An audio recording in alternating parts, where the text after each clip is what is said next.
आपके केसों का अंत में अंजाम क्या हुआ है? इकबाल शुरू तो वो तो इस केस में शुरू में ही हो गया। गुनहगार से गुनाह कबूल करवाऊं उससे पहले चांद प्रकाश जी से उनकी बेगुनाही कबूल करवानी होगी। पहला वार उनके कंधे पर किया गया था, दूसरे वार से हाथ की सारी नसें कट गई, तीसरे वार से जज साहब नहीं मारा मैंने अपनी बच्ची को।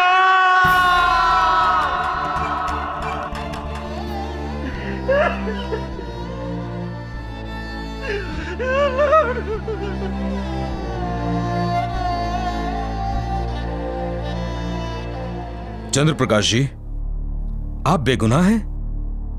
तो सच क्या है? ये सच है कि उस दिन मैं कुल्हाड़ी लेकर घर से निकला था अपनी बेटी को धमकाने के लिए कि अगर वो मेरे साथ नहीं लौटी तो मैं सुरेश को वहीं मार दूंगा। लेकिन रास्ते में एक मंदिर पड़ा, दुर्गा माता का मंदिर। ये वही मंदिर था जहां 21 साल पहले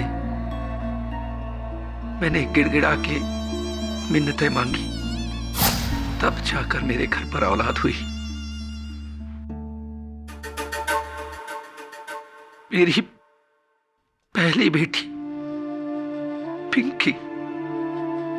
मैं सोच में पड़ गया कि जिस खुशी को पाने के लिए मैंने सालों झोली फैलाई,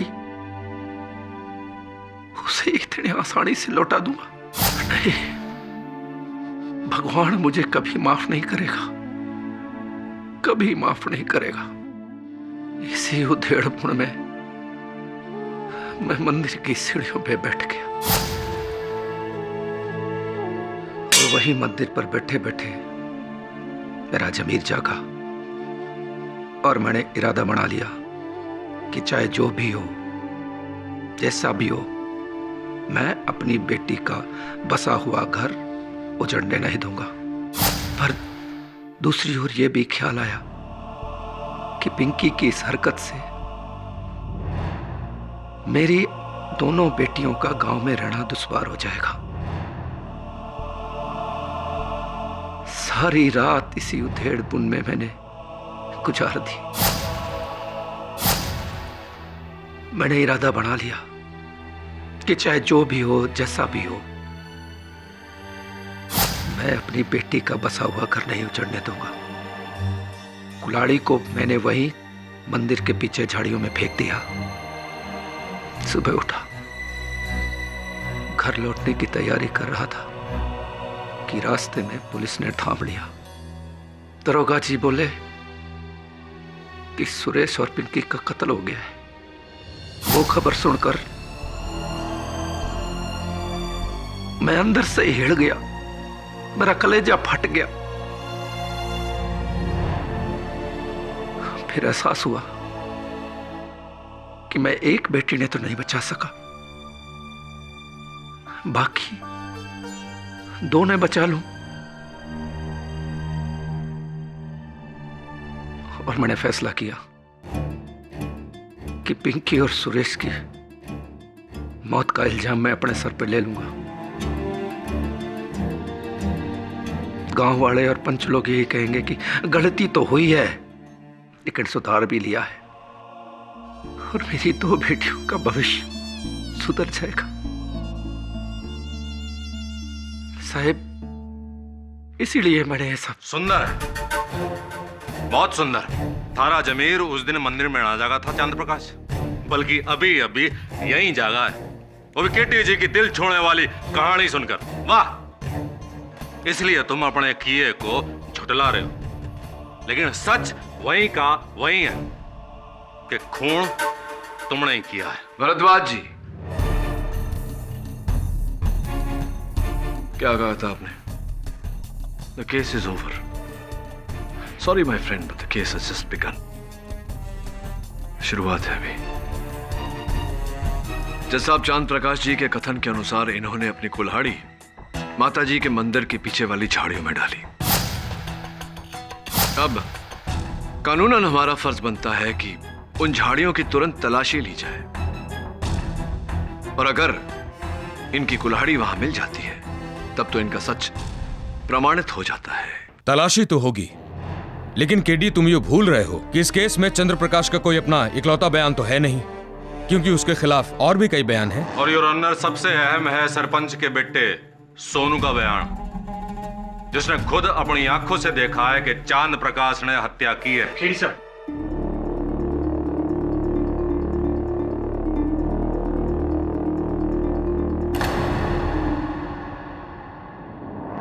जज साहब, अक्सर अदालत में गवाह झूठ भी बोलते हैं।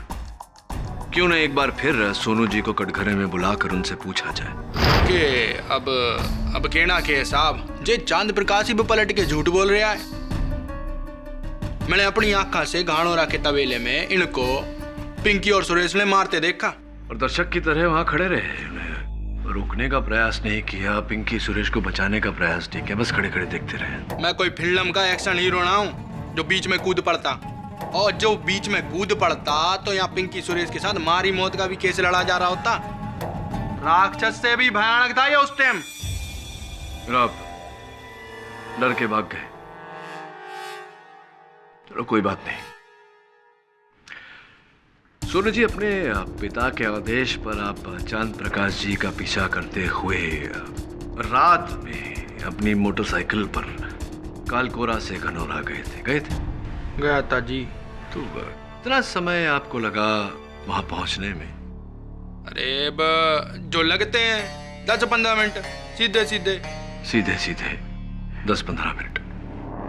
अभी अभी प्राप्त जानकारी के अनुसार सोनू जी, सीधा सीधा रास्ता कालकोरा से घनौरा जाता है। उस पर एक पुल है जिस पर मरम्मत का काम चल रहा है। मेरी जानकारी ये कहती है कि हत्या की रात उस पुल पर काम चल रहा था, जिसके कारण से वो पुल बंद था। अब एक ही रास्ता बचता है घनौरा पहुंचने का, मेन हाईवे, द्रुत गति मार्ग, जहां से अगर जाए तो कम से कम आधा घंटा 40 मिनट लगता है। आप 15 मिनट में कैसे पहुंच गए? अरे इसका अर्थ ये हुआ सोनू जी कि आप भी चांद प्रकाश जी की तरह उस रात घनौरा गए नहीं। जब आपने चांद प्रकाश जी को वहां देवी के मंदिर में देखा, आप वहीं से कालकोरा लौट गए। क्या मैं सही कह रहा हूं या मैं सही कह रहा हूं?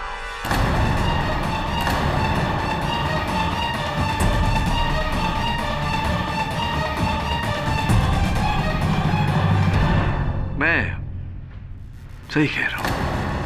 अब बताइए सोनू जी कि इतने सभ्य व्यक्ति के विरुद्ध आपने अदालत में झूठा बयान क्यों दिया? भाई बहुत सुंदर केडी साहब, बहुत सुंदर। आखिरकार आपने यहाँ पर अजनबी होने का सबूत दे ही दिया। भाई माना के कालकोरा से घनौरा जाने तक का पहला रास्ता है पुल का, माना, और दूसरा रास्ता, लंबा रास्ता है मेन हाईवे, ये भी माना। पर केडी साहब, एक तीसरा रास्ता भी है जो बथुआ की कच्ची पगडंडी से लगते हुए मोहेरा के बाईपास वाली रोड पे खुले हैं, और वहां पे केवल बाइकें जा सकें। और उस रास्ते से घनौरा तक पहुंचने के लिए योर ऑनर लगे हैं केवल 15 मिनट। अरे हाँ साहब जी, एकदम सही, मैं उसी रास्ते से तो गया था।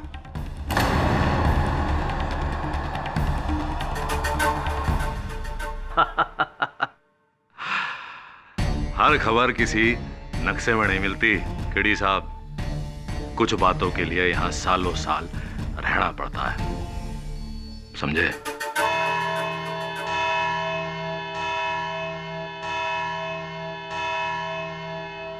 यह अदालत परसों 11 बजे तक के लिए मुलतवी की जाती है।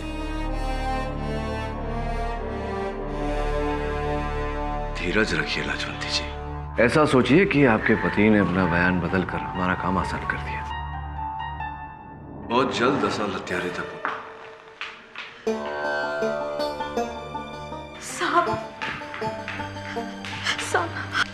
साहब हमसे बहुत बड़ी गलती हो गई साहब,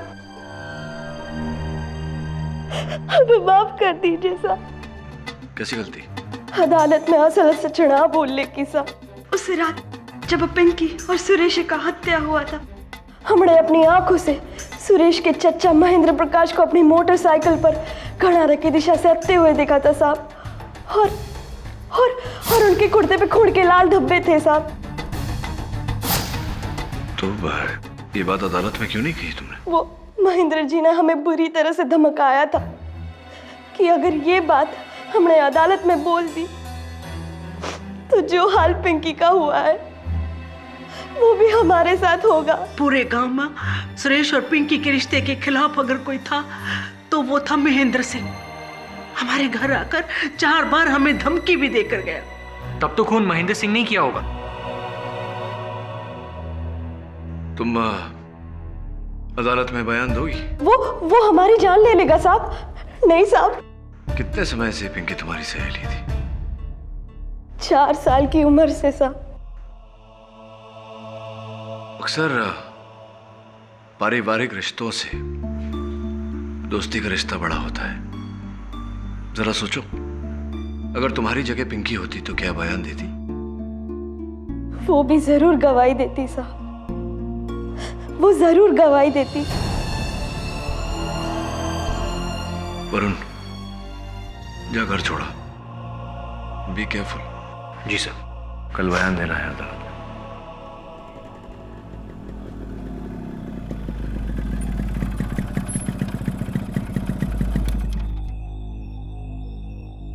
अरे छोरे, थारी फटफटी खराब होगी के?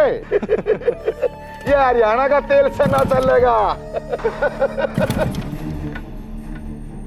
भी तो बाइक की बिगड़ी है बिट्टा। जे हम बिगड़ गए ना तो तेरी और तेरे उस केडी की बिगड़ी कोई ना बना सकेगा। समझा दीजो अपने उस वकील ने।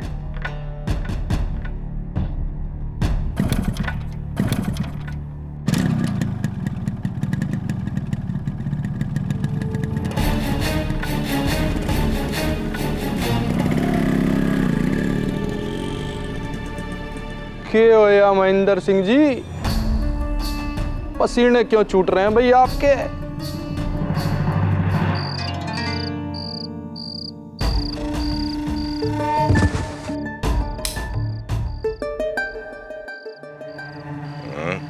दरवाजे पर कोई है जी, देखिए ना।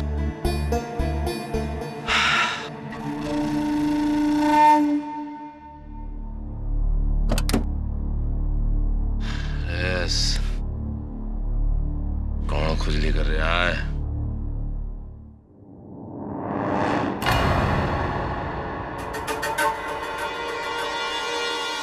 ओके। आपको पूरा विश्वास है कि जो छींटे आपने महेंद्र सिंह जी की कमीज पर देखे थे वो खून के छींटे थे? जी, मैंने देखा था। मैंने जब इसे कल इस लौंडे के साथ देखा था तभी समझ गया था कि ये कोर्ट में जहर उगलेगी। आप उस रात कनौरा से आ रहे थे महेंद्र सिंह जी? जी हाँ, उसी पगडंडी से आ रहा था। ठेके की वसूली करने गया था कनौरा। और आपकी कमीज पर खून के छींटे थे? हाँ थे। अरे वकील साहब कुछ बोलो ना। घबरावे मत महेंद्र प्रकाश, मैं कहना नहीं यही हूं। ये कमीज वही है जो उस रात महेंद्र प्रकाश ने पहनी थी। और योर ऑनर, पाठक जी और देवगी जी का कहना बिल्कुल सही है। ये कमीज खून से सनी हुई है, लेकिन ये खून के निशान सुरेश और पिंकी से तो दूर किसी इंसान के भी ना है योर ऑनर। सर जी, वकील साहब एकदम ठीक कह रहे से। वो हमारी बाइक के आगे एक खरगोश कट गया था और उसी के खून के छिट्टे हमारी कमीज पे आ गए थे।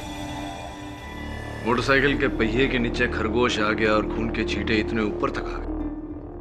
अब जनाब केडी जी कुछ भी सोचे हैं, लेकिन सच्चाई तो यू ही है।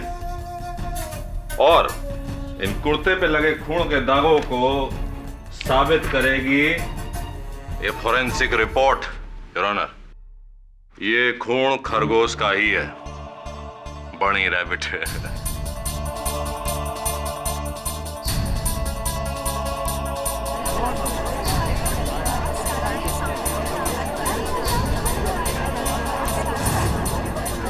Order order.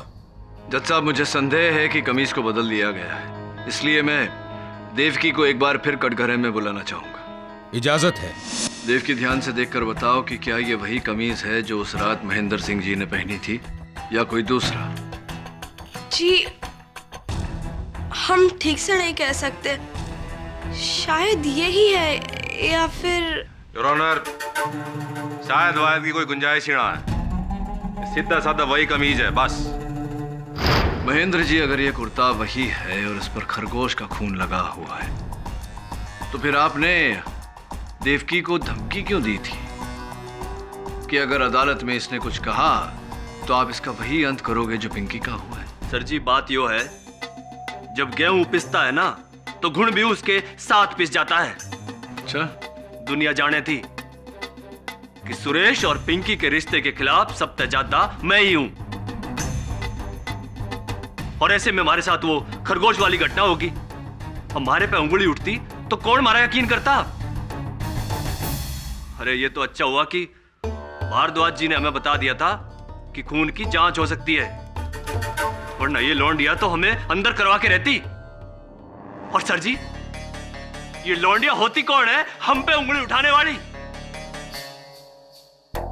चांद प्रकाश जी और कपिल के अलावा केवल ये जाने थी कि सुरेश और पिंकी किस छुपे हैं, और इसमें कोई शक ना कर रहा। इसका फैसला अदालत नहीं, पंचायत करेगी, पंचायत।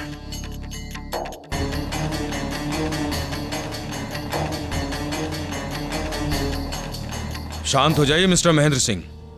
मिस्टर पाठक, आपको इनसे कुछ पूछना है? इनसे तो कुछ नहीं पूछना है, लेकिन हाँ, पुलिस से अवश्य पूछना चाहूंगा कि मंदिर के पीछे झाड़ियों में उन्हें वो कुल्हाड़ी मिली या नहीं। ना जी, पूरी झाड़ियों का चप्पा चप्पा छाण मारा हमने, कुल्हाड़ी तो दूर, एक कैंची भी बरामद ना हुई। सरकार, पुलिस को लागे है कि ये आदमी मनगढ़ंत कहानियां बना करके हम सबको बना रहा है। इसी ने उसे नदी में फेंका है मर्डर वर्डर करके। बहुत सुंदर इंस्पेक्टर साहब, लेकिन योर ऑनर, वो कुल्हाड़ी ना तो झाड़ियों में है और ना ही किसी नदी में। कुल्हाड़ी है हमारे पास।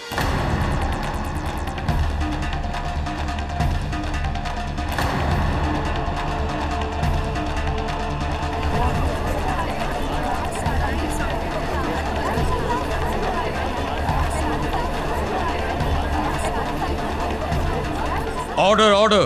के पटक जी, हमारे पिटारे से आंखें तो ना चौड़ दिया गई। योर ऑनर, कल रात को हमारा कोई गुप्त शुभचिंतक हमारे दरवाजे के सामने एक कुल्हाड़ी छोड़ गया था। चंद्र प्रकाश जी, देखिए तो, ये कुल्हाड़ी कहीं आपकी तो ना है? जी वकील साहब, करेक्ट, क्योंकि इस कुल्हाड़ी पर जो निशान हैं वो चांद प्रकाश जी की उंगलियों के ही हैं, और इसके अलावा इसकी तेज तरार धार के ऊपर भी कुछ निशान हैं योर ऑनर, सुरेश और पिंकी के खून के निशान। वकील साहब, ये कैसे संभव है? मतलब मारोगे, काटोगे, खून ना बहेगा के? जज साहब, ऐसा भी तो हो सकता है कि इस कुल्हाड़ी को किसी ने झाड़ियों में से चुरा कर उसके बाद इस पर पिंकी और सुरेश का खून लगाया हो। अरे बहुत सुंदर गेडी साहब, बहुत सुंदर। मौके के 10 दिन बाद वो खून आएगा कहां से? वो खून 10 दिन में सूखना गया होगा। और वैसे भी योर ऑनर, रिपोर्ट के अनुसार इस कुल्हाड़ी पर जो खून मिला है वो उसी दिन का है जिस दिन कत्ल हुआ था। अब बोलिए पाठक जी, अब तो कुल्हाड़ी का खून भी चीख चीख के बोल रहा है कि ससुर कातिल कौन है।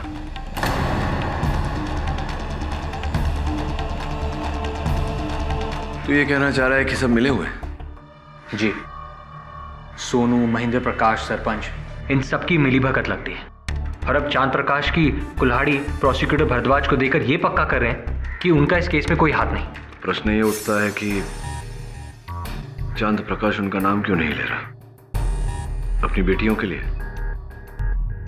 जी सर, दैट्स द रीजन। अगर ऐसा है तो एक बात तो स्पष्ट है वरुण, कि जो कुल्हाड़ी अदालत में बतौर सबूत पेश की गई है उस कुल्हाड़ी से हत्या नहीं हुई।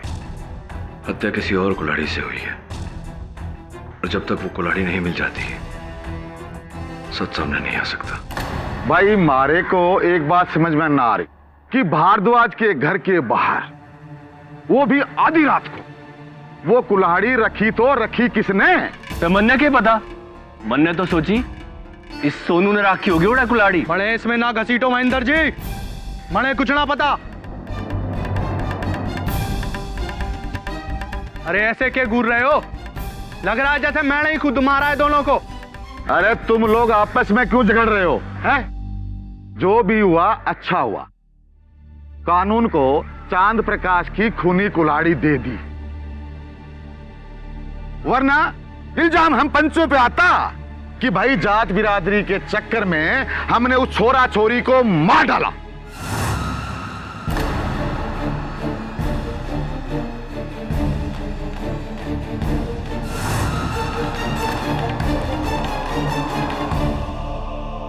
सुनो, इस देवकी पर नजर रख, वरना सारे गांव को ले डूबेगी ये।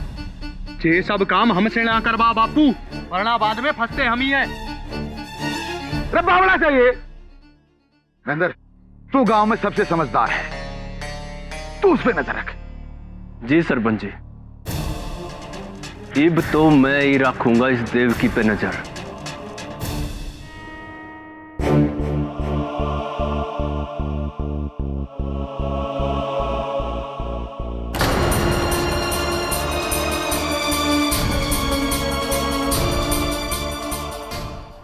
के अनर्थ हो रहा है हमारे साथ सरकार।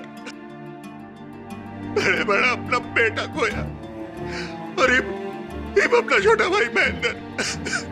पता नहीं कौन दुश्मनी निभा रहा है हमारे साथ सरकार। महेंद्र प्रकाश की मौत कैसे हुई? आत्महत्या योर ऑनर, आत्महत्या। महेंद्र प्रकाश ने पुल से कूद के अपनी जान दे दी। जज साहब, ये आत्महत्या नहीं हत्या है। बहुत सुंदर है तो। आप वहां पे थे जो आपने देखा अपनी आंखों से कि दुर्भाग्यवश नहीं था, होता तो महेंद्र प्रताप को बचा लेता। आप वहां होते तो क्या देखते? अरे देखता कैसे कूदता, और क्या देखता उसमें। और पुल से कूदने के लिए पुल के मुंडेर पर या दीवार पर खड़े होना या हाथ लगाना आवश्यक है। अरे बिल्कुल जरूरी है। किंतु योर ऑनर, उस पुल के मुंडेर पर न महेंद्र प्रताप के पांव के निशान मिले, न हाथों के। इसका सीधा साधा अर्थ है जज साहब, किसी ने महेंद्र प्रताप के शरीर को वहां से उछाल कर नीचे गिराया है।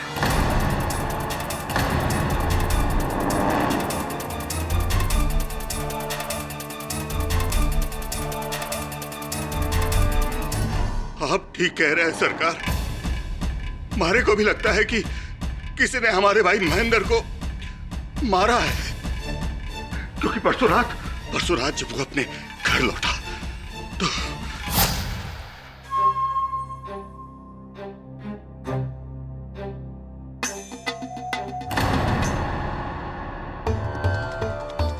तो एक तो खाना मारे हलक तनी चत्ता भी जाएगा, जीप मारे भतीजे सुरेश के कातिल का पर्दाफाश हो जाएगा।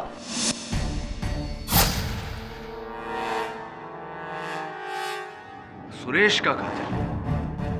उस रात महेंद्र फोन पर किससे बात कर रहा था? पता ना है जी, क्योंकि महेंद्र की लाश से कोई फोन ना मिला।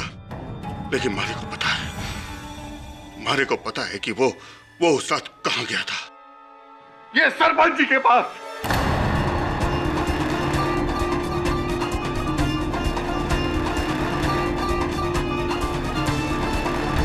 क्योंकि साहब जी, उस रात उसके जाने के बाद सरपंच जी के आदमी का फोन आया था उसके पास। घूरिए मत सरपंच जी, इब मैं डर गया तो लानत हमारी जिंदगी पे। साहब जी, इब मैं आपको सब सच बताता हूं। देखिए मनोहर बाबू, हमें घुमा फिरा के बात करने की आदत ना है। कट टू कट मुद्दे की बात पर आता हूं। मेरा बेटा सेन है सोनू, पिंकी से घड़ा लाड करे से उसके साथ शादी रचाना चावस है। मैंने मना कर दिया कि भाई ऐसा ना हो सके, लेकिन क्या करूं, बाप हूं ना। बेटे की जिद के आगे हार गया और मैंने वचन दे दिया, बेटा तेरी शादी पिंकी के साथ ही होगी। आपका जो छोरा है सुरेश आजकल पिंकी के साथ घनी घुटर घूं कर रहा है, उसे समझा देना कि पिंकी के साथ अपनी लव स्टोरी को इतने ही खत्म कर दे, नहीं तो हम उसे खत्म कर देंगे। सरकार, सरपंच लक्ष्मण लाल ने ही मारा है मेरे बेटे और मेरे भाई महेंद्र प्रताप को। माई बाप, ये अपने छोरे और छोटे भाई की मौत की वजह से बावड़ा हो गया है, तभी तो अनाप शनाप बोल रहा है। भला मैं अपने इस बेटे सोनू की शादी पिंकी से कैसे करवा देता? सरपंच जी, जब आपको इन दोनों की शादी नहीं करवानी थी तो फिर आपने पंडित जी से सोनू और पिंकी की कुंडली क्यों मिलवाई थी?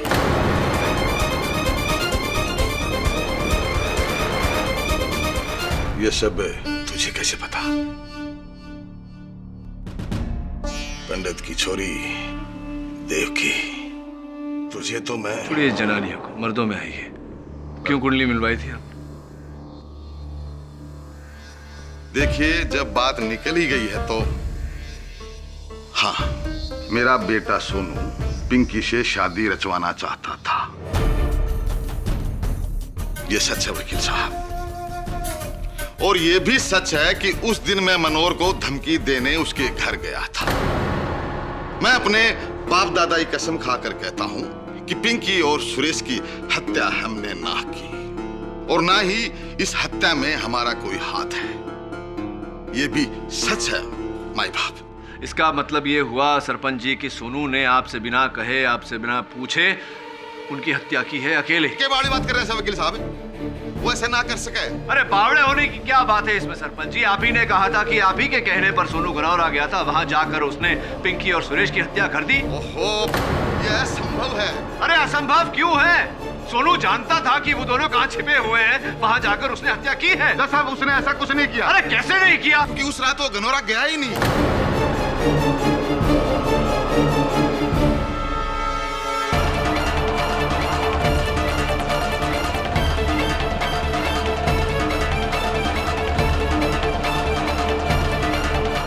अगर वो गनौरा गया नहीं था तो फिर उसने चांद प्रकाश जी को पिंकी और सुरेश की हत्या करते हुए कैसे देखा सरपंच जी? दूरबीन से? आपने तो हमें फंसा दिया, पूरी तरह फंसा दिया। अब क्या करेंगे सोनू जी? सच का साथ देंगे, अब आपको झूठा साबित करेंगे? बापू सच बोल रहे हैं, हम उस रात गणोरा पहुंचे ही नहीं। तो अदालत में झूठ क्यों बोला था? ताकि जे चांद प्रकाश को पूरी तरह सजा हो जाए। ये मारी और पिंकी की शादी के सख्त खिलाफ था, तब से मैं इससे दुश्मन बन बैठा। ऐसी बदला, रिवेंज, प्रतिशोध। लेकिन कुल मिला के सत्य ये है कि आप घनौरा गए ही नहीं और आपने चांद प्रकाश जी को सुरेश और पिंकी की हत्या करते हुए नहीं देखा। ना जी, हम तो घनौरा तक पहुंच ही ना पाए। हमारी तो बाइक की 5 मिनट बाद फेल होगी। हमने ना पता कि ये मंदिर गए कि घनौरा। Very nice. तो मतलब के अभी तक चांद प्रकाश जी के नए बयान का कोई सबूत रहा है? ये तो घनी बुरी खबर है केडी भाई, क्योंकि भले ही सोनू लाल की गवाही झूठी हो, लेकिन कुल्हाड़ी पे लगा खून चीख चीख के कह रहा है योर ऑनर कि उस रात चांद प्रकाश जी मंदिर में ना बल्कि घनौरा के उस कमरे में थे जहां उन्होंने बेदर्दी से, बेरहमी से अपनी बेटी और दामाद का कत्ल कर दिया। नहीं नहीं नहीं नहीं वकील साहब,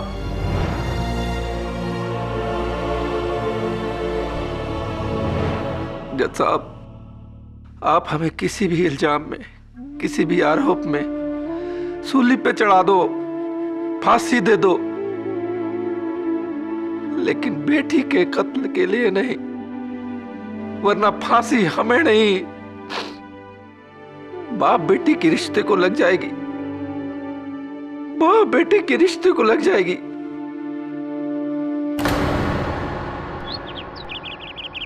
मिल गया सर, सेल कंपनी से महेंद्र प्रकाश का फोन रिकॉर्ड। मुझे लगता है मरने से पहले महेंद्र प्रकाश इसी नंबर पे बात कर रहा था। लगा जरा।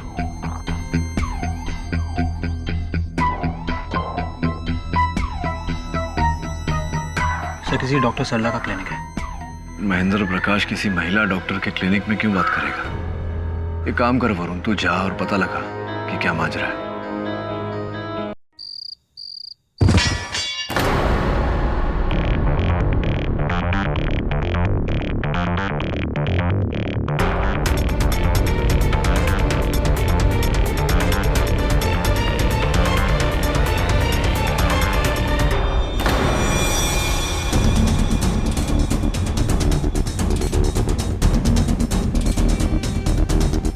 भाई वकील बाबू, हमने सुना है कि कल रात को किसी ने आपको एक कुल्हाड़ी भेजी, क्या ये सच है? जी ठीक सुना है। पंचायत चाहती है कि उस कुल्हाड़ी को तुम यहाँ मेरे सामने पेश करो। क्षमा चाहता हूँ सरपंच जी, संभव नहीं। वो कुल्हाड़ी तो मैंने पुलिस के हवाले कर दी है, वो सरकारी सबूत है। एक बात समझ में ना आ रही, चांद प्रकाश की कुल्हाड़ी तो अदालत में जमा थी, फिर ये दूसरी कुल्हाड़ी कहां से पैदा हो गई? सरपंच जी, वो कुल्हाड़ी किसकी थी, उस पर खून किसका था, ये तो कल आपको, मुझे, यहाँ उपस्थित बाकी सारे लोगों को पता चल ही जाएगा अदालत में, फोरेंसिक रिपोर्ट आने के बाद। बहुत बड़ा दिन है मेरे लिए कल, तैयारियां करनी है। केस के बाद बैठ के वार्तालाप होगी।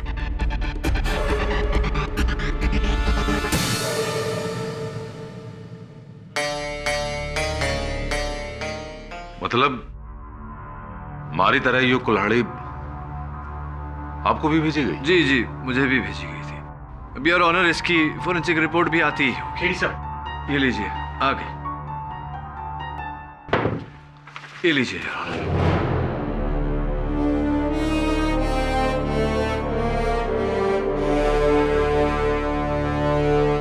ये क्या है मिस्टर केडी? क्या हुआ था? इस पे ये खून के निशान नहीं है, ये तो कोई लाल रंग का पेंट है, और इस पे जो निशान है वो आपकी उंगलियों के हैं मिस्टर केडी पाठक। जी जी जज साहब, लाल रंग की पेंट है और जो उंगलियों के निशान हैं वो मेरे ही हैं। हम समझे नहीं। जज साहब, दरअसल मैंने ये कुल्हाड़ी जो है ये मेरे सहायक वरुण द्वारा लाजवंती जी के घर के बाहर, दरवाजे के बाहर फेंकवाया था। अरे यो क्या मतलब हुआ? हा? तो फिर पुलिस रिपोर्ट करवाने का और फोरेंसिक रिपोर्ट करवाने का क्या मतलब? सबका टाइम वेस्ट। ये तो सबकी आंखों में धूल झोंकना हुआ। नहीं जज साहब, दरअसल ऐसा नहीं है। मैं अदालत की आंखों में धूल नहीं झोंकना चाह रहा था, मैं किसी और की आंखों में धूल झोंकना चाह रहा था, ताकि इस केस पर पड़े हुए धूल को मैं जरा सफा कर सकूं, ताकि सबको सब कुछ साफ नजर आए। थोड़ा सा पेचीदा है भरद्वाज जी, मैं समझाता हूँ धीरे धीरे। मैं समझाऊं उससे पहले योर ऑनर, मैं देवकी को कटघर में बुलाने की अनुमति चाहता हूँ। इजाजत है।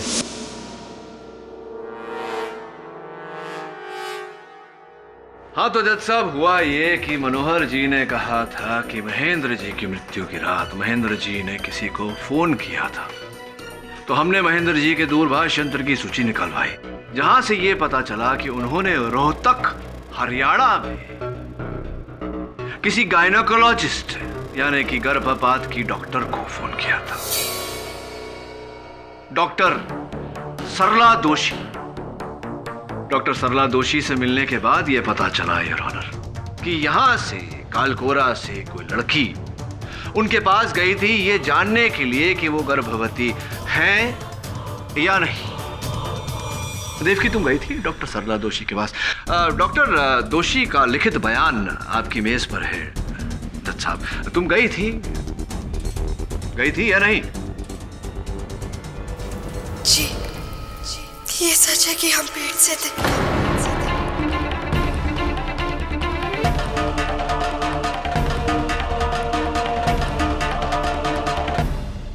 महेंद्र जी ये जान चुके थे कि तुम गर्भवती हो, इसीलिए उन्होंने डॉक्टर सरला दोषी को फोन किया था, क्या ये सही है? जी, और तुम्हारे पेट में जो बच्चा पल रहा था उसके पिता सुरेश थे, क्या ये भी सही है? जी, ये भी सच है।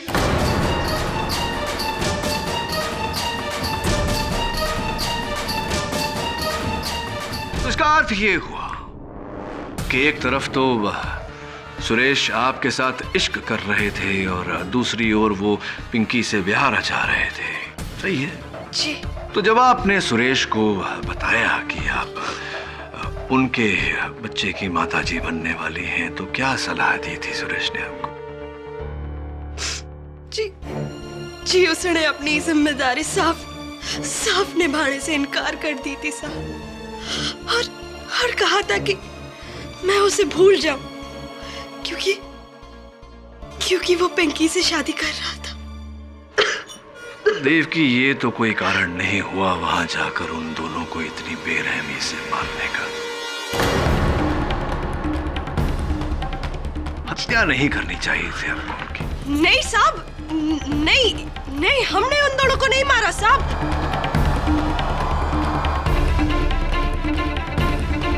आपने सुरेश को नहीं मारा? नहीं साहब, इस पूरे केस में हम आपके सहयोगी रहे हैं। हाँ, भले ही सुरेश ने हमें धोखा दिया, पर हमने सुरेश को नहीं मारा साहब। और पिंकी तो हमारी सहेली थी साहब।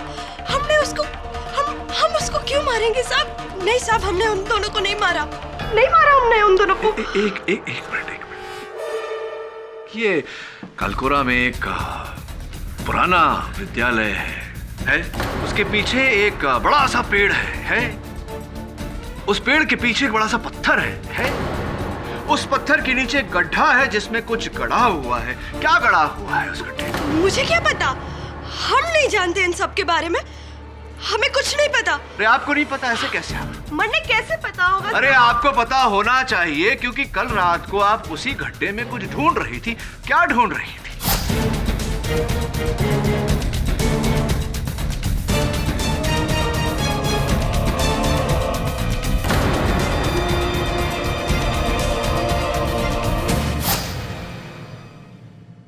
योर ऑनर, यही है मेरी इस रंग लगे हुए कुल्हाड़ी की कहानी। जब मुझे देवकी और सुरेश के संबंध का पता चला और इनकी गर्भावस्था के बारे में पता चला, तो मुझे पूरा विश्वास हो गया कि इन्होंने बदला लेने के लिए, प्रतिशोध लेने के लिए सुरेश और पिंकी की हत्या की। किंतु मैं इन्हें हथियार समेत रंगे हाथों पकड़ना चाहता था। इसीलिए मैंने ये कुल्हाड़ी लाजवंती जी के घर के बाहर फेंकवाई, ताकि देवकी जी को लगे कि हमें हत्या का हथियार मिल गया, और उसकी पुष्टि करने के लिए वो उस जगह जाए जहां इन्होंने हथियार को छिपाया था। और ऐसा ही हुआ यार। ये छोटा सा खेल मुझे खेलना पड़ा जज साहब, मैं अदालत से क्षमा चाहता हूं। लेकिन अब कत्ल का असल हथियार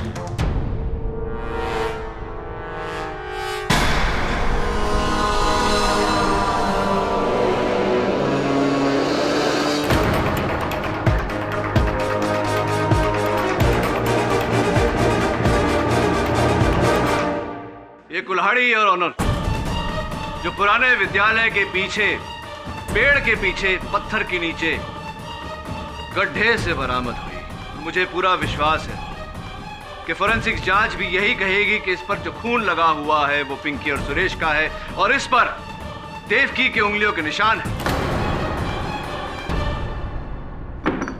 देवकी, सारे रास्ते बंद हो चुके हैं। इस कुल्हाड़ी की फोरेंसिक्स रिपोर्ट से यह स्पष्ट हो जाएगा कि यह हत्या आप ही ने की है। या तो हम फोरेंसिक्स रिपोर्ट का इंतजार कर सकते हैं, या आप इकबाल जुर्म कर सकती हैं, जैसे आपकी मर्जी। बहुत पुरानी कहावत है कि बुरी खबर सुनने और सुनाने में ज्यादा देर नहीं करनी चाहिए। क्या करना चाहेंगी देवकी जी?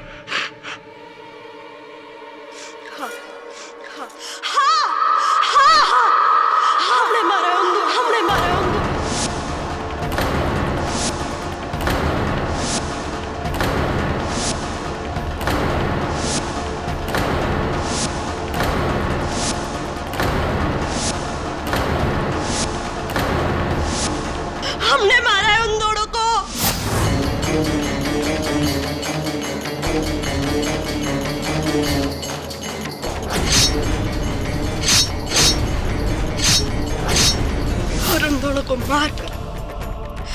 उन्होंने 2 आदमी को पैसे देकर उनकी लाश पुल के नीचे फिकवा दी। 4 सालों से चाहती थी मैं सुरेश को, 4 साल, और उसने चुना भी तो किसे?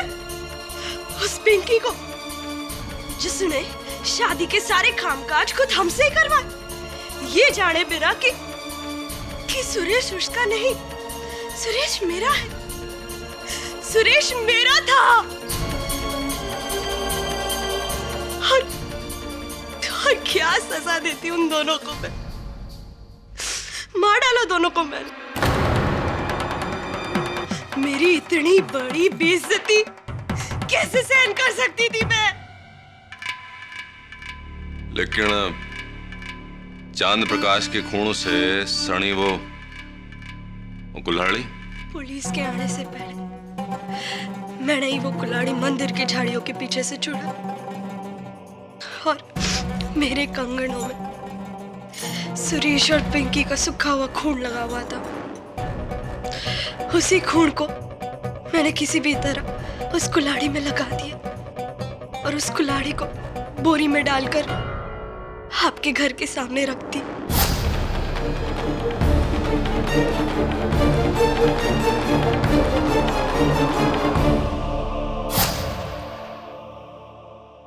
महेंद्र सिंह जी को उस रात महेंद्र प्रकाश मुझसे पुल पे मिलने आया था, ये बताने कि वो मेरे और सुरेश के बारे में सब कुछ जान चुका है। इसलिए उनका अदालत में सच बताने से पहले मौका पाते ही मैंने उसे पुल से धक्का दे दिया।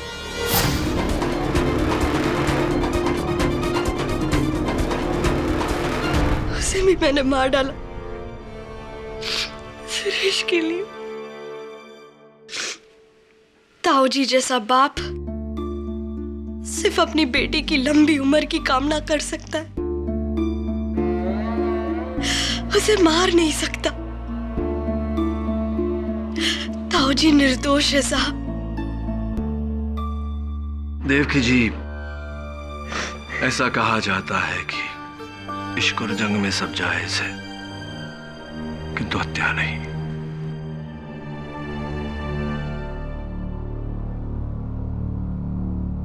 आपका निर्णय है जज साहब। गवाहों के बयानात और हालात को मद्देनजर रखते हुए ये अदालत सूरज प्रकाश और पिंकी उर्फ पद्मिनी प्रकाश और महेंद्र सिंह के कत्ल में देवकी चंद्र को दोषी पाते हुए ताज़ीरात हिंद दफा 302 के तहत उम्र कैद का हुक्म सुनाती है और पिंकी के पिता चंद्र प्रकाश को बेगुनाह पाते हुए इस केस से बाइज्जत बरी करती है।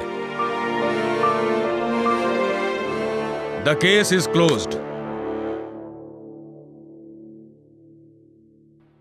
भरद्वाज जी। केडी साहब, वैसे तो जब मैं केस जीतू हूं तब ये बोलूं कि भाई वाह बहुत सुंदर फलाना ढिमाका, लेकिन आज सच्चाई की इस तरह जीत देखकर कहना पड़ेगा कि भाई वाकई बहुत बहुत सुंदर। भरद्वाज जी, कभी कभी जब मन में दुविधा हो तो दिल की बात मान लेनी चाहिए, क्योंकि दिल होता तो लेफ्ट पे है, लेकिन दिल की बात हमेशा राइट होती है। मैं राइट और राइट।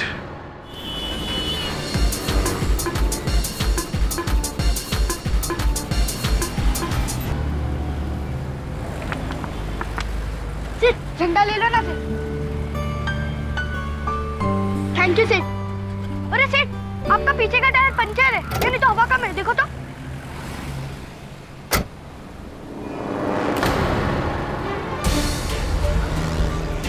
सॉरी सेठ, मेरे को पुलिस में मत लेके जाना, वरना लोग मुझे जेल में डाल देंगे और वहां मैं उससे भी बड़ा चोर बन के निकलूंगा। अच्छा, तो क्या करूं फिर? करना क्या है साहब, बस 2 लाफा मार दो और जाने दो। अगर घर में बीमार माँ और अंधी बहन ना होती तो अपन ये काम कभी नहीं करता साहब। प्लीज साहब, जाने दो ना साहब, अच्छे फैमिली से, फिर दोबारा कभी नहीं करेगा साहब, गॉड प्रॉमिस साहब। नाम क्या तेरा? 212 नमृत नाम है अपना, ये पास वाली म्युनिसिपल स्कूल में पढ़ता हूँ साहब। साहब जान दो ना साहब, प्लीज साहब। चल बाट।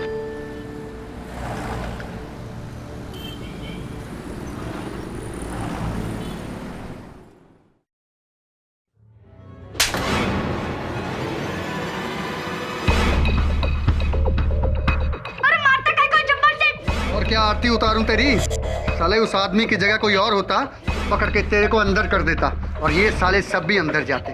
एक पॉकेट भी नहीं मार सकता। इंडिया की टीम वर्ल्ड कप जीतने के बाद भी ऑस्ट्रेलिया में धुलाई हो गई। अब तो चलता रहता है हर लाइन में सेट। उधर ये राग पट्टी देना तेरे को कौन सिखाया? मैं सिखाया? तू अपने बॉस पे ट्राई मारता।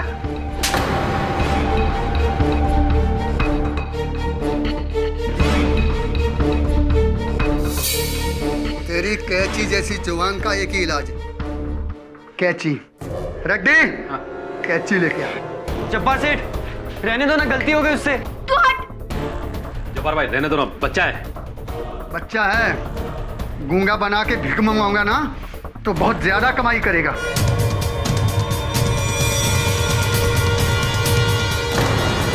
नहीं सेठ, मेरा काम डबल कर दो, मगर ये मत करो सेठ। रड्डी, लेके जा इसे। साले को 2 दिन खाना मत देना। जब 2 दिन खाना नहीं मिला ना तो उसके बाद जवान भले ही फिसल जाए, लेकिन साले के हाथ नहीं फिसलेंगे।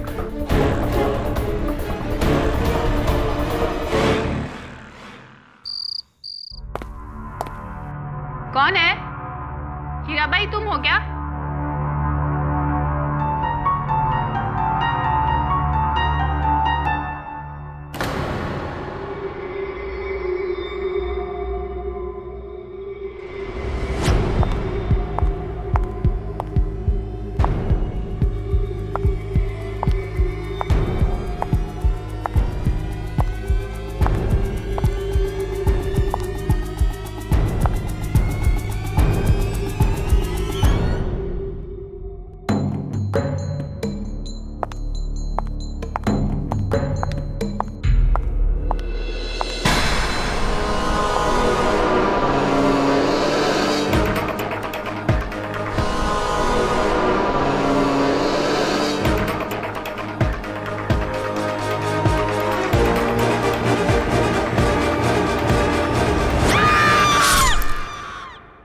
वरुण ब्रो, वेरी सॉरी, पर गई तेरी रानी, गई तेरी रानी। कब से ऐसे चेस सिखा रहा हूँ, सीखता नहीं। चेस तो तुम बहुत अच्छा खेलता है केडी, पर एक छोटा सा बच्चा तुम्हारे हाथ से भाग गया। मिस्टर बिलमोरिया भागा नहीं होगा। आई एम श्योर सर ने उसे जाने दिया होगा, राइट सर? और कोई चारा भी नहीं था। इतने छोटे बच्चे पे जेल का ठप्पा लगता तो बेचारे की जिंदगी बर्बाद हो जाती। वैसे भी इस उम्र में जेल नहीं, सही मार्गदर्शन की जरूरत होती है। खिरी सर,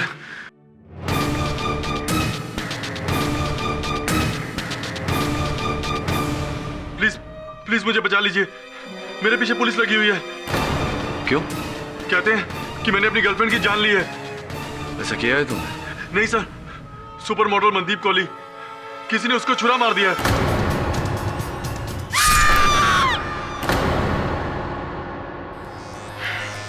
क्या जरूरत थी केडी को ये केस लेने की?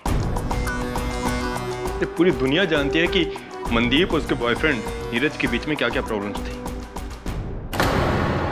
और ऊपर से इतने सारे सबूत मिले हैं कि क्या हुआ वरुण?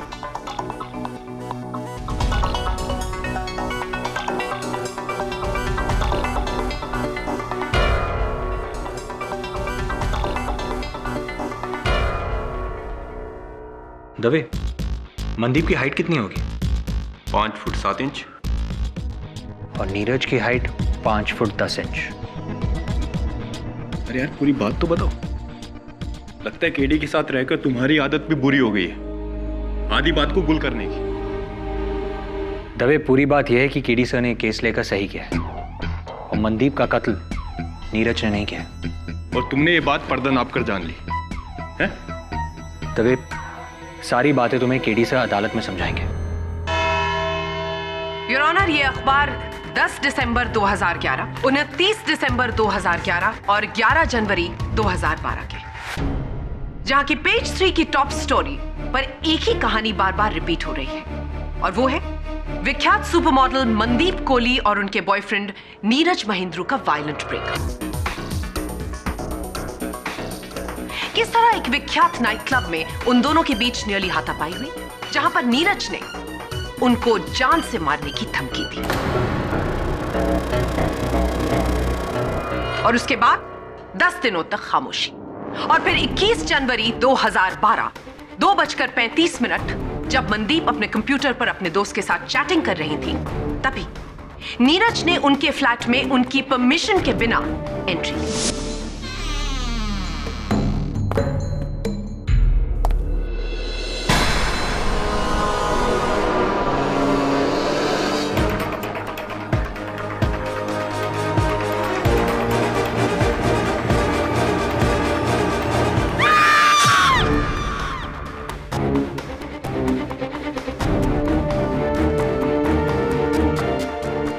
चाबी की मदद से, जो मनदीप कोहली के फ्लैट की इकलौती स्पेयर की है जो सिर्फ नीरज के पास थी।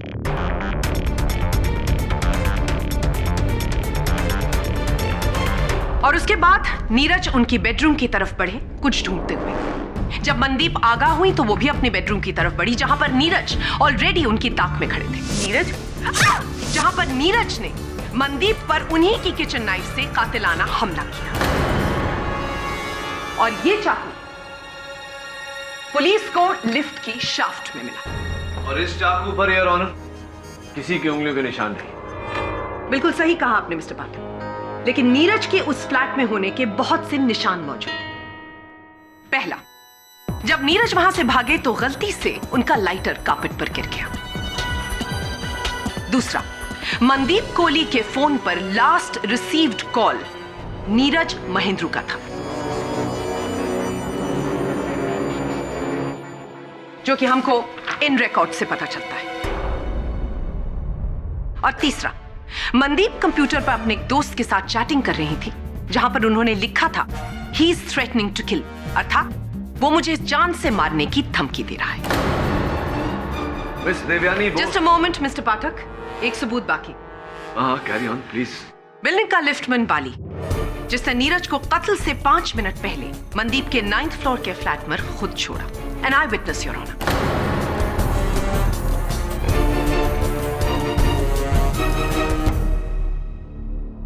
हो गया आपका? आप बोल लीजिए। हाँ धन्यवाद। मिस बोस, आपकी ये जो 4 दलील आपने कोर्ट के समक्ष रखी है, आधी झूठ है आधी सच है, समझिए आप। नेवर माइंड, मैं समझाता हूँ। जी योर ऑनर, प्रोसिक्यूटर महोदया की पहली दलील कि मेरे मुवक्किल नीरज मनदीप जी के फ्लैट में डुप्लीकेट चाबी से दाखिल हुए थे। यह सच है कि उस फ्लैट की डुप्लीकेट चाबी इनके पास थी, लेकिन वो चाबी ये चाबी नहीं जो प्रोसिक्यूटर महोदया ने आपको बताया। वो चाबी मेरी जेब में है योर ऑनर, ये रही जो पुलिस ने इनसे बरामद की।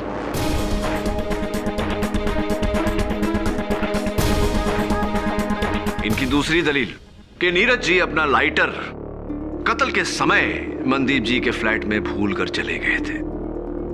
यह सच है योर ऑनर कि वो लाइटर नीरज जी का ही है, लेकिन वो लाइटर इन्होंने 10 दिन पहले वहां गलती से छोड़ा था। आप इतने विश्वास के साथ कैसे कह सकते हैं कि वो लाइटर वहां पर 10 दिन पहले गिरा था, कत्ल के दिन नहीं?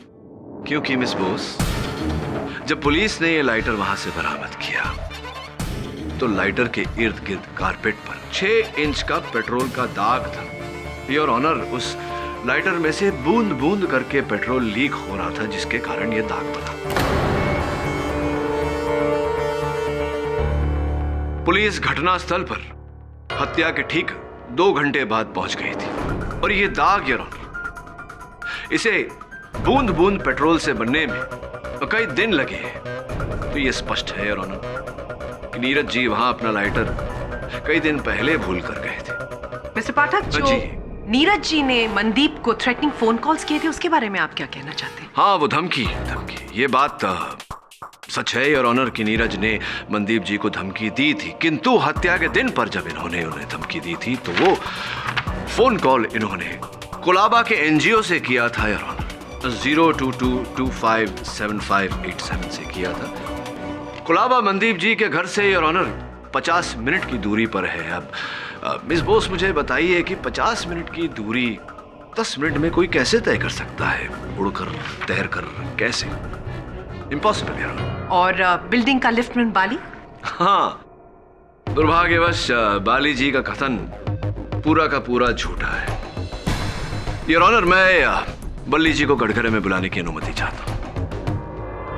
यही साहब थे, हमने इनको लिफ्ट में 9th फ्लोर पर छोड़ा था। कौन से लिफ्ट में? अप्सरा टॉकीज में तो लिफ्ट है ही नहीं बल्ली जी। टॉकीज? हाँ, अप्सरा टॉकीज, वहीं जहां आप 403 की नौकरानी रोजी को लेकर गए थे पिक्चर देखने। आवारा आशिक कैसी थी? मजा आया?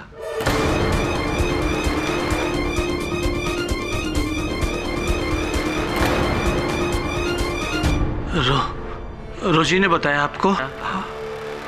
हाँ साहब, उस दिन हम ड्यूटी छोड़ के फिल्म देखने गए थे। उस टाइम लिफ्ट में कोई नहीं था।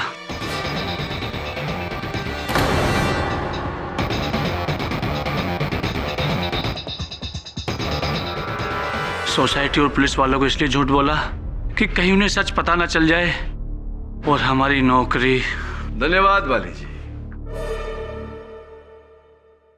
योर ऑनर, प्रोसिक्यूटर महोदया के सारे दलीलों का दुखद निधन होने के बाद अब मैं केवल एक ही सबूत अदालत के समक्ष करना चाहूंगा। इस बात से पूरी तरह प्रमाणित हो जाएगा योर ऑनर कि मेरे मुवक्किल नीरज ने मनदीप की हत्या नहीं की। योर ऑनर, मनदीप जी का मृत शरीर उनके बेडरूम के फर्श पे पाया गया और उसी बेडरूम के पर्दे पर 6 फुट 3 इंच की ऊंचाई पर तेल के निशान पाए गए। फोरेंसिक्स का कहना है कि ये आंवले के तेल के निशान है। आंवले का तेल जो सर में लगाया जाता है, और ये तेल योर ऑनर ना नीरज जी लगाते थे, ना मनदीप जी, और ना उनके घर में आने जाने वाले कोई भी व्यक्ति। इससे स्पष्ट है योर ऑनर कि हत्यारे का कद 6 फुट 3 इंच का था और हत्यारे ने अपने सर पर आंवले का तेल लगाया था, जिसके कारण उस पर्दे पर ये चिन्ह लगे। The defence race.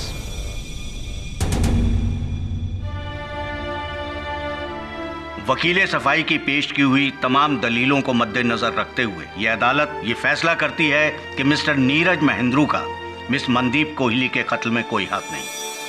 इसलिए ये अदालत मिस्टर नीरज महेंद्रू को बाइज्जत बरी करते हुए पुलिस को नए सिरे से इस केस की तफ्तीश करने का हुक्म देती है। The case is closed.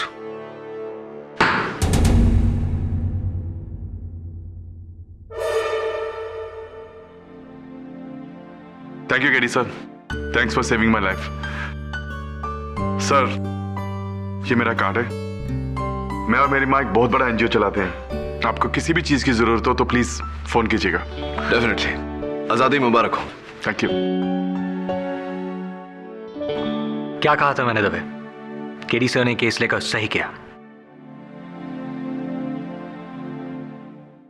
बड़ा शॉर्ट एंड स्वीट केस था। अबे चल।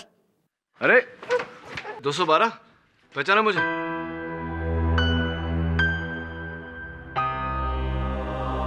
अदालत में क्यों लाए इसे? अगले केस की सुनवाई इसकी है साहब। क्यों? बदमाश, फिर से किसी की जेब काटी?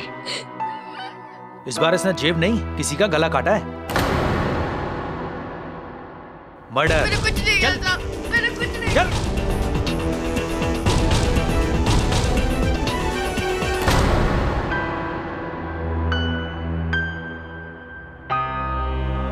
बिस्किट नहीं खाएगा तो परेशानियां दूर नहीं हो जाएंगी तेरी, समझा? चले खा।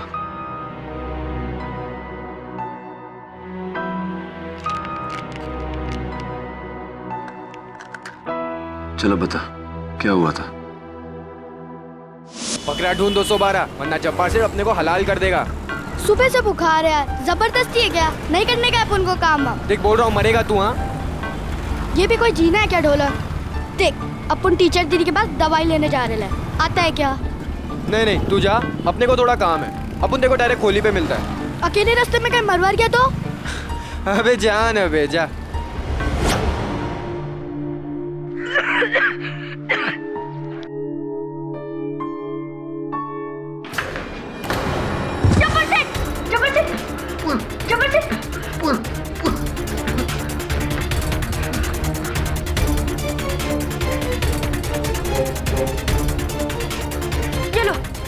लो। ये क्या तूने? हाँ? मार दिया भाई।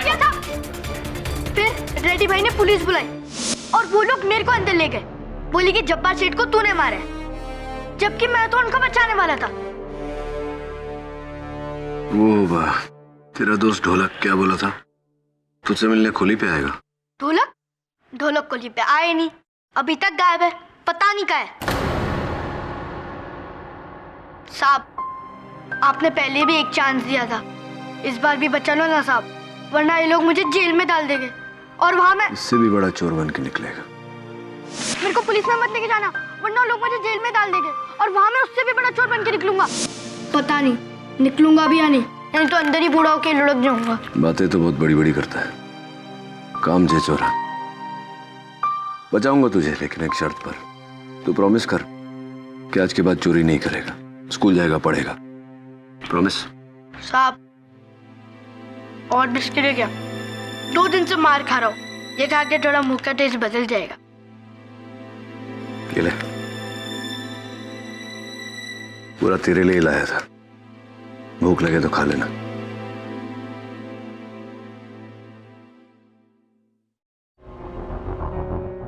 रेडी?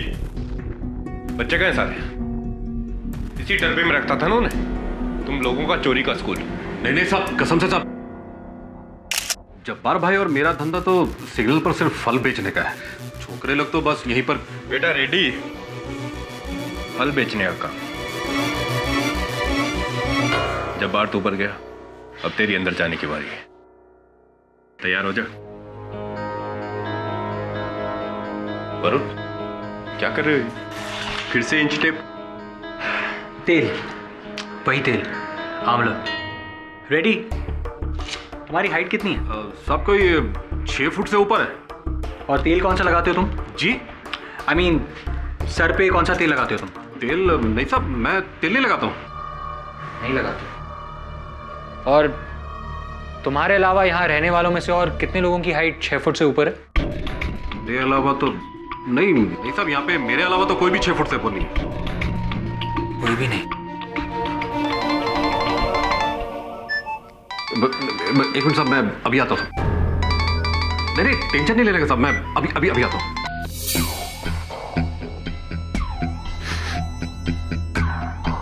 वरुण, तुम अब ये मत कहना कि सुपर मॉडल मनदीप का कातिल यहाँ आया था इस खोली में। मैं नहीं कह रहा, सबूत कह रहे हैं। केडी ने एक बार अदालत को गुमराह कर दिया, मैं मानता हूँ, लेकिन बार बार ये तेल और कद की कहानी सुनाकर तुम मुजरिमों को बचा नहीं सकते। 212 ही खूनी, और ये बात मैं दावे के साथ कह सकता हूँ। इंस्पेक्टर दवे का दावा? That's good. हाँ ना, आता मैं।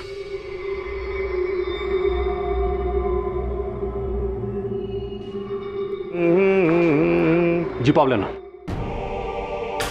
पुलिस के आगे कुछ बोलने का नहीं। जी बोलेगा तो ये बोलेगा। जी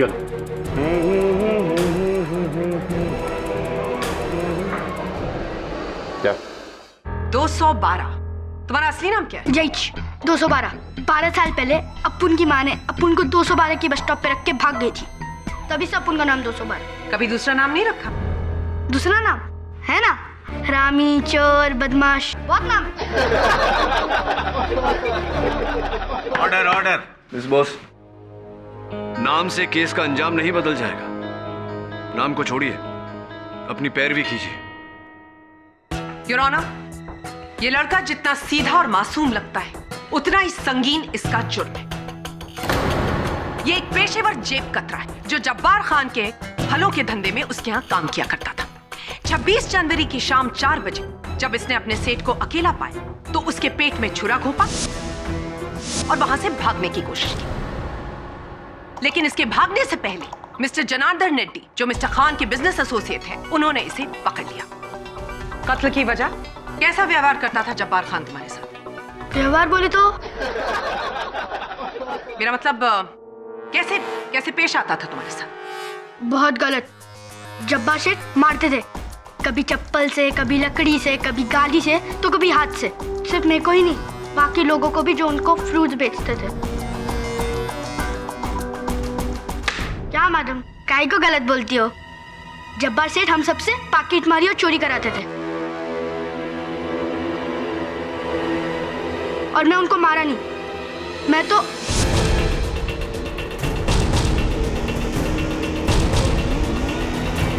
रेड्डी भाई ने बेकार में आके मेरे को पकड़ दिया। साहब, मैंने तो वही कहा जो देखा। ये लड़का एकदम झूठ बोल रहा है साहब। हमारा कोई चोरी वोरी का धंधा नहीं है, हमारा तो फ्रूट बेचने का काम है साहब। उल्टा जब्बार भाई इसको कितनी बार चोरी करने से रोका, पर ये अभी पिछले दिन जब्बार भाई इसको नौकरी से निकाल दिया और उसका पैसा भी काट लिया। उसी का बदला लेने आया और भाई को मार डालो।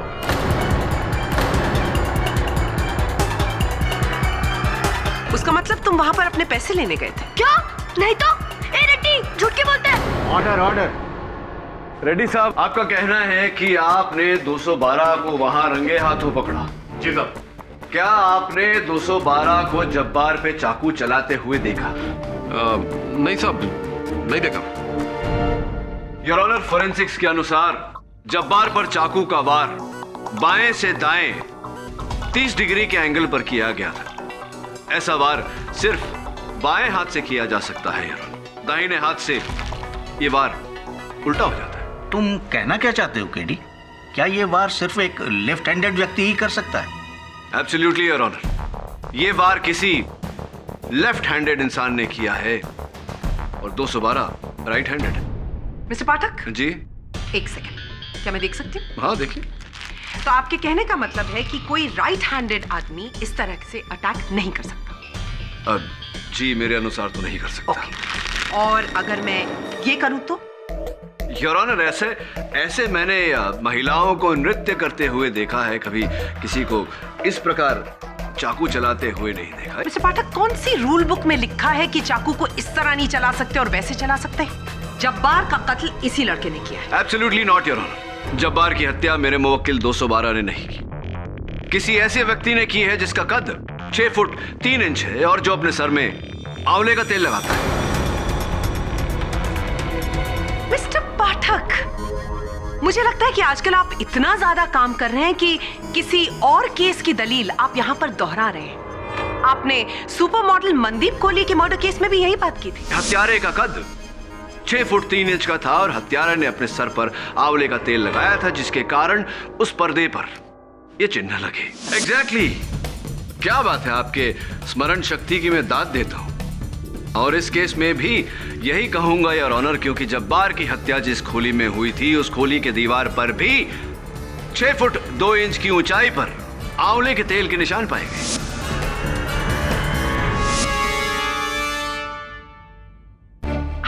Serious mister Pathak? Yes I am.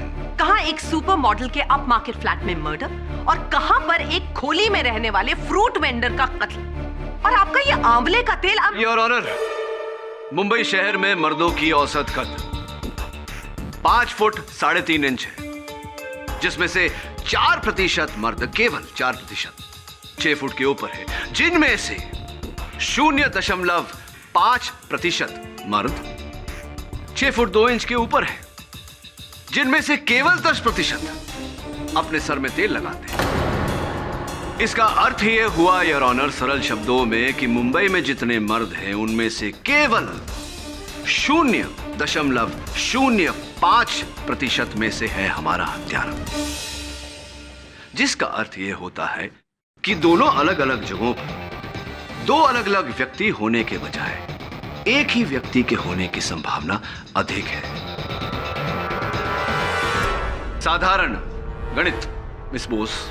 Mister Pathak ji, आप अपने साधारण गणित की मदद से आप अपने इस 0.05 वाले व्यक्ति को ढूंढिए, तब तक मैं इस कोर्ट में आपकी हर दलील को 0.00 पर लाकर खड़ा कर दूंगी, क्योंकि थोड़ी ही देर में आपका ये 212 खुद अपने आप अपना जुर्म कबूलेगा।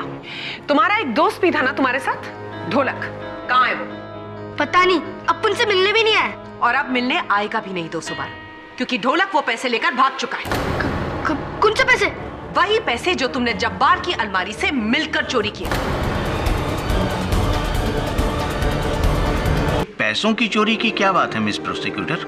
योर ऑनर, आज सुबह मिस्टर रेड्डी ने पुलिस स्टेशन में अपना नया बयान दिया है कि जब्बार की अलमारी में 1.5 लाख रुपए और कुछ महंगी घड़ियां थी जो चोरी हो गई। फोरेंसिक डिपार्टमेंट के एग्जामिनेशन के बाद हमें यह पता चला है कि वहां पर 2 लड़कों के फिंगरप्रिंट्स मिले।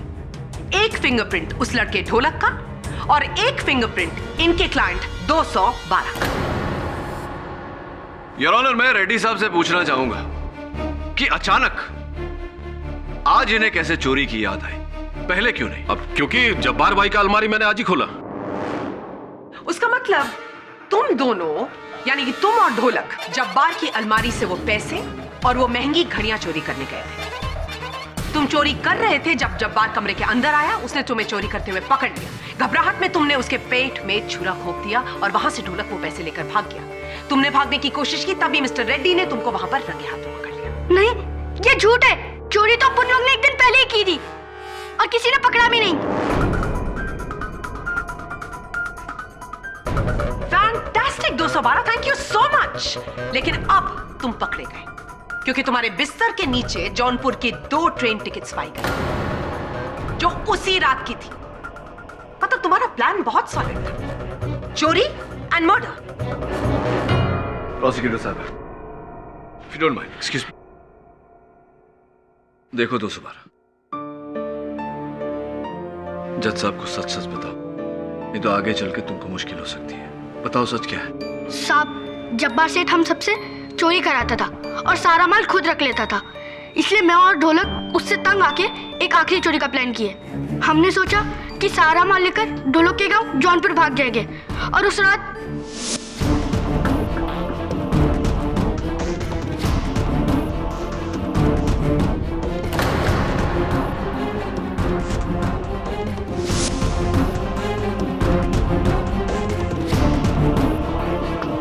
तो फिर तुम भागे क्यों नहीं? क्योंकि मुझे बुखार हो गया था और वैसे भी ट्रेन की टिकट अगले दिन की थी। कमाल है, ये दुनिया के पहले ऐसे चोर हैं जो चोरी करके एक पूरा दिन वहां पर आराम करते हैं कि हम अगली रात भागेंगे। What a stupid story this is। Jabbar Khan का कत्ल इस लड़के ने किया।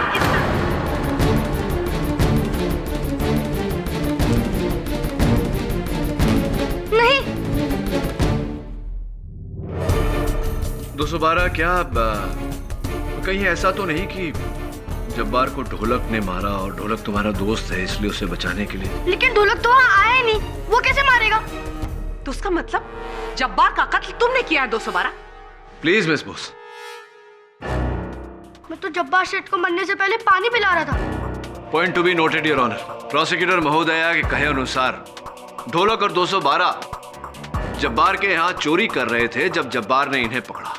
और अगर भागने की बात आती और भागते हुए उन्हें मारने की बात आती तो भला ये उन्हें पानी कैसे पिलाता, क्यों पिलाता? वहां पर कोई पानी का ग्लास बरामद नहीं हुआ। मिस्टर पाठक, इस लड़के ने अपनी दुख भरी कहानी सुनाकर आपको जरूर गुमराह कर दिया, लेकिन इस कोर्ट की आंखों में वो धूल नहीं झोंक सकता। Your honour, this boy is a cold blooded murderer और इसे फौरन रिमांड होम भेज देना चाहिए।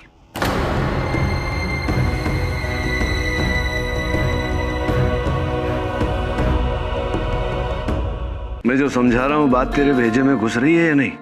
तूने और ढोलक ने जब्बार के यहाँ जो चोरी की थी, पुलिस अदालत में कहेगी कि उसी चोरी के चलते तुम दोनों ने जब्बार का खून किया। समझ रहे?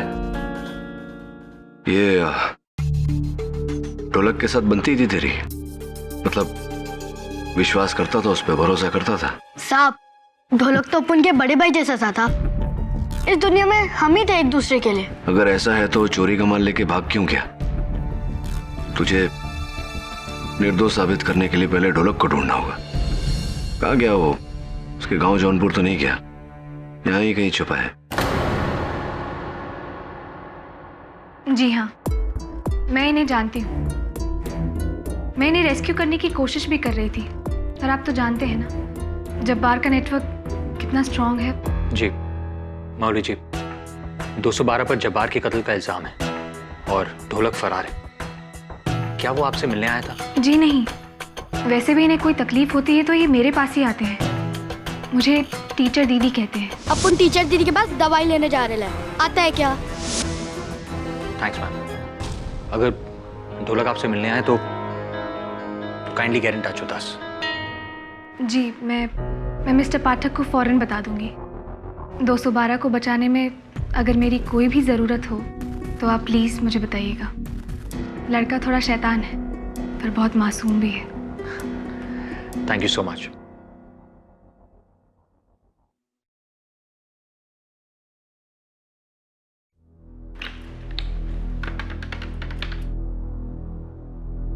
हाँ बाबूलाल, वो लड़का ढोलक जिसे मैंने तुम्हारे पास छुपाया है, उसे कहीं जाने मत देना जब तक मैं ना कहूँ, समझे?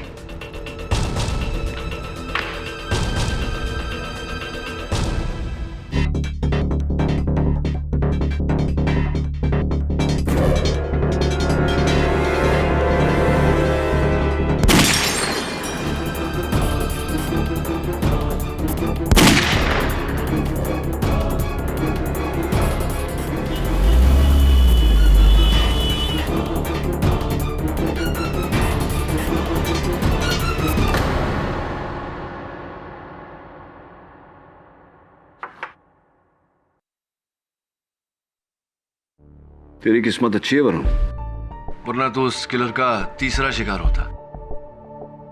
चल पता कर गाड़ी का नंबर किसका है। सर आपको पक्का यकीन है कि सुपर मॉडल मनदीप और जब्बार का कातिल एक ही है? यकीन की मंजिल से पहले शक की सीढ़ियां होती है, और हाल फिलहाल मैं उन सीढ़ियों पर खड़ा हूं। यहां से आगे तभी बढ़ पाऊंगा जब हमें ढोलक मिलेगा, या फिर वो 6 फुट का तेल लगाने वाला किलर। कमेंट। तेल तो इसने भी लगाया है। बोलो सर, ऑफिस के बाहर गाड़ी से कोई ये बैग फेंक कर गया है जिस पर आपका नाम लिखा है।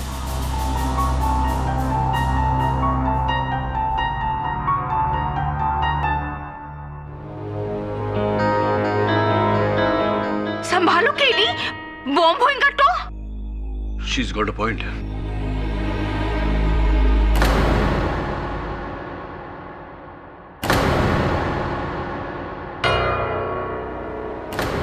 कितने सारे पैसे?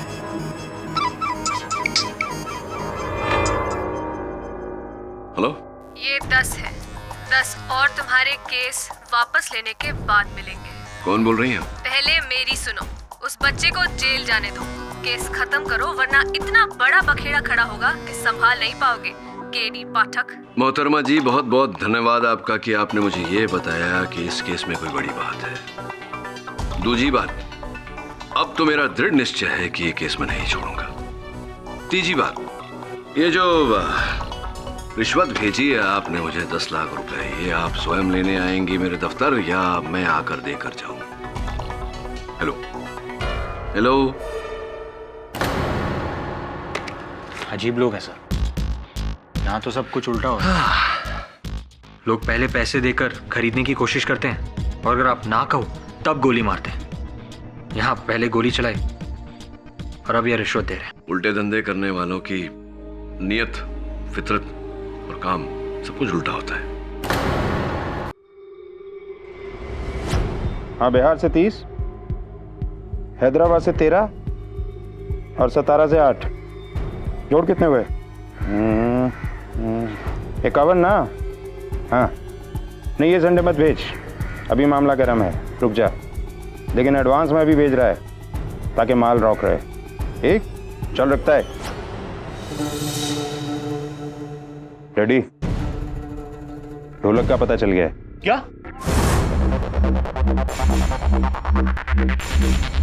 अभी इससे पहले पुलिस उस तक पहुंचे तुझे उसे पहुंचाना है।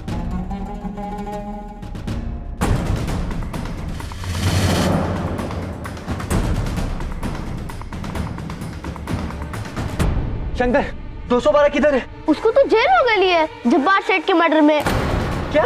टेंशन मत ले, लेकिन वो मशहूर वकील है ना केडी पाठक, बचा लेगा उसको। केडी पाठक? केडी सर, कार का नंबर ट्रेस हो गया है, किसी संदीप भट्ट के नाम पर है। जी हाँ, इंस्पेक्टर दवे को मैंने बोल दिया, लेकिन सर ढोलक के बारे में कुछ पता नहीं चला। उसके सारे ठिकाने ट्राई कर लिए। Okay sir.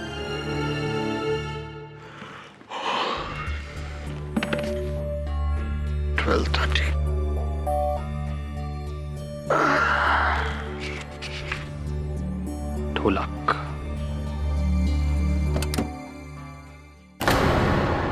ढोलक? KD sir? नहीं, मैं वरुण, उनके असिस्टेंट हूं मैं। इतने दिन तक कहाँ थे तुम? बताता हूँ, सब बताता हूँ।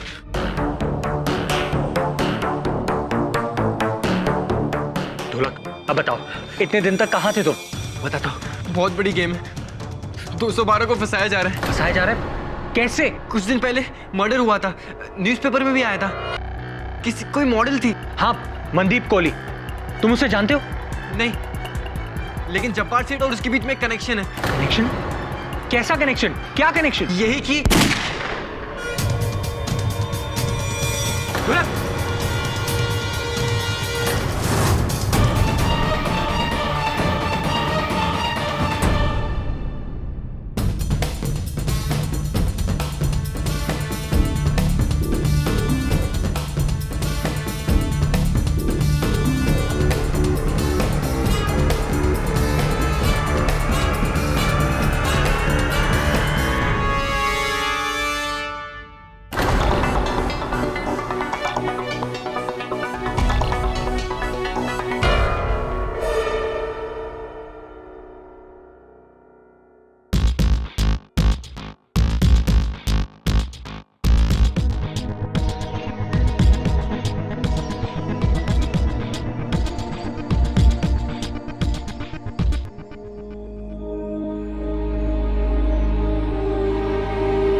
तो वरुण, जब ये लड़का तुम्हारे पास आया उस समय तुम ऑफिस में अकेले थे? हाँ, मैं ऑफिस में अकेला था और ढोलक यहाँ बैठा था और वहां से किसी ने उस पर गोली चलाई और भाग गया। अपनी राइफल छोड़कर? ये कैसे हो सकता वरुण कि कोई खून करने के बाद अपना हथियार वहां से छोड़कर भाग गया? और ये बैग और ये पैसे? यार दवे, ये पूरी कहानी मैं तुझे बता चुका हूं। एक मिनट, तू कहीं वरुण पे तो शक नहीं कर रहा? शक करना मेरा काम है केडी। अब तुम ही बताओ कि वरुण और ढोलक इस ऑफिस में अकेले थे और इस राइफल से ढोलक का खून हुआ और ये राइफल वरुण के हाथों में पाई गई है, तो मैं क्या समझूं? इंस्पेक्टर दवे, ये तुम क्या कह रहे हो? केडी साहब, अब वरुण, तुम्हें हमारे साथ पुलिस स्टेशन चलना होगा, प्लीज। लेकिन केडी साहब। डोंट वरी वरुण, इसे अपनी ड्यूटी करने थे, जा। केडी साहब, एक बात मैं आपको बताना भूल गया। ढोलक कह रहा था कि मनदीप और जब्बार की मौतों के बीच एक कनेक्शन था। कैसा कनेक्शन? सब वो कुछ बताता, उससे पहले गोली चल गई। तबे तू कहता ना शक करना तेरा काम है, एक और काम देता हूं तुझे। एक गाड़ी में से किसी ने वरुण पर गोली चलाई थी। हाँ तबे। MH02 AJ3959 किसी संजय भट्ट की गाड़ी है। कौन बात करने जाएगा उससे, तू या मैं? मैं पूछता हूं। जा वरुण। केडी साहब, I'll take care of it. चलो।